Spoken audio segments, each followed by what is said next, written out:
Ellis, week one for Kevin Stefanski, a little uneven as far as, game plan, coaching, some decisions early in that. I thought he was pretty good, pretty solid game two. I liked what I saw. I liked the adjustments. He looked much more kind of in control and definitely definitive about what he wanted to do. I didn't get that sense in the first week. Yeah, that first week must have just been very difficult considering everything involved. I mean, a shortened offseason, a pandemic, no continuity. I mean, really think about how many players did Kevin even have a chance to meet prior to training camp opening up? It's as unprecedented as it gets, and then you face the defending AFC North champions, Lamar Jackson, and improved secondary in Baltimore. It's just, you couldn't script a worse opening game opponent for Kevin Stefanski. But then you get the Bengals in a short week, mind you, so he deserves credit for that too. He got this team ready on 5 days, and they look like the Kevin Stefanski everyone expected. Running right, zone, they're even pulling some counters in there. I said that this offensive line is being creative in the way they're deploying their athletes and allowing these holes to open up for Nick Chubb and Kareem Hunt. And you're right, Kevin Stefanski looked like he put his stamp on the game, and he did it right away in the start. He's getting Baker outside, and that's what I expect him to keep doing that. From everything I've heard in Minnesota, that this is the foundation he's not only built last year in Minnesota, but that he fell in love with Gary Kubiak. It wasn't just last year that Kevin Stefanski became obsessed with Gary Kubiak, quarterback keepers, play action passes, and a quick passing game. This goes back to 2006, 7, 8, 9, when Kevin Stefanski was just a young kid watching tape, trying to get his foot in the door of an NFL building. This is what he has trained his whole life to do: build an offense and lead an organization this way. And that's exactly what Browns fans saw last night. So going forward for Kevin Stefanski, it's going to be take the ball out of Baker's hands, lean on your strengths, control the clock. It almost would have been better if the Browns wouldn't have had such quick drives. They kept giving it back to Joe Burrow and the Bengals.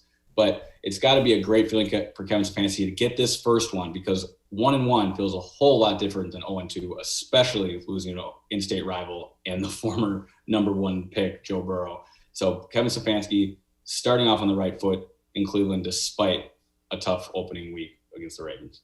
You mentioned, leaning on what you do best. It certainly seems like any time they needed 3-4 yards, they were going to rely on the run game. Is that something you expect to continue to see?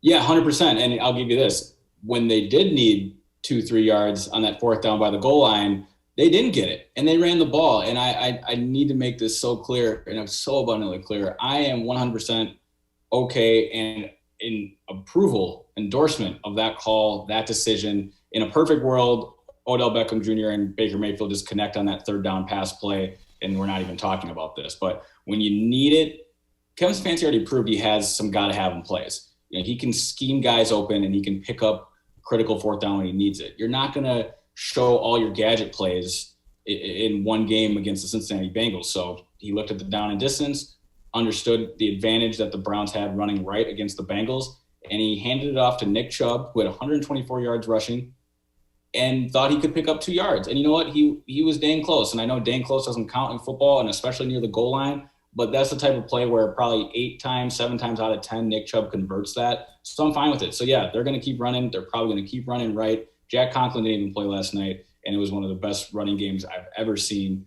And that's where Kevin Stefanski is going to keep relying in the offense, because having the ball in Baker Mayfield's hands, we've seen, is not how Kevin Stefanski wants to build this offense. And whether it's Baker or Kirk Cousins, he didn't do it last year either. So Nick Chubb, Kareem Hunt, go, get them in fantasy leagues. It's full steam ahead with those two.